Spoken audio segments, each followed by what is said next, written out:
So as Vivek mentioned, my background is in science and engineering, and I've had a lifelong interest in how technology can enable us humans to improve our ability for creative expression, or to perceive, to have perceptual experiences that we normally would not be able to have. So my current interest, or one of my current interests, is in augmented and virtual reality. And you can see a couple of the worlds that I created. This is one that I created with Vivek. For those of you that don't know, I can explain the term augmented and virtual reality a bit, where virtual reality, so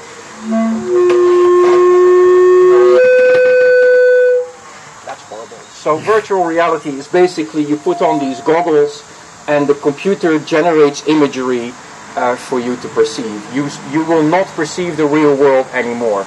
With augmented reality, such as you see here on the screen, I'll try to not turn around, you still see the real world, but it's supplemented with computer-generated imagery. Now, how to tie this back to augmenting the human?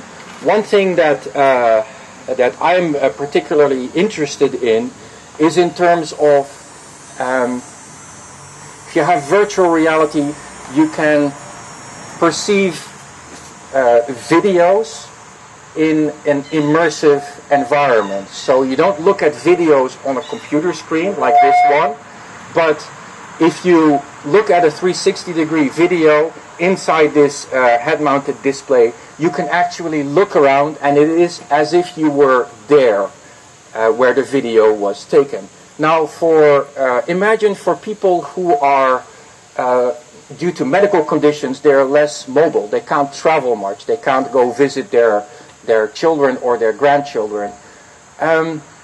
Where without technology, that would be a tremendous loss of opportunity for these people to experience quality time. With virtual reality, you can take a 360-degree video recording, like an immersive video, and you can take it to the person who has limited mobility, who can't travel, or who is too sick to travel, and you can help them expand the limits of their physical world. They might even be they might be bedridden, or they might not be able to leave the house. If you can give them a relatively simple piece of technology like this, then you can greatly expand their experiences, the richness of their experience. The other thing that I'm interested in terms of augmenting the human, and I briefly elaborated on that, that is on creative self-expression. Now, if you're like me, you cannot draw. Like I can't draw. Same thing, I can't make music.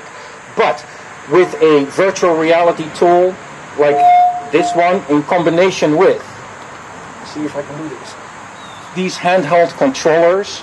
So I hold these in my hand, I wave my hands around, and I can press some buttons to interact with the virtual environment.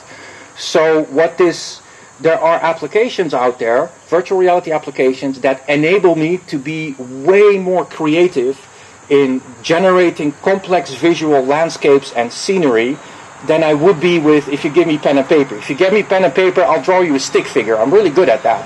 But anything beyond a stick figure, that's just not possible. Now with virtual reality, and I'm hoping to demonstrate this later, you just put on the head-mounted display, you wave your hands around, you push a few buttons, and you create very intricate, very surreal, hyper-colorful, abstract landscapes. And that makes it possible for people who are not trained artists or not trained creatives to still to tap into their own inner creative potential.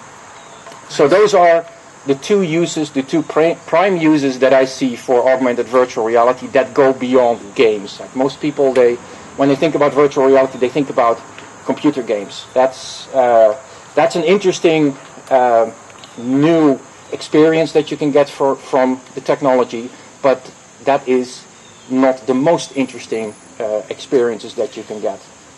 Thank you. Nice.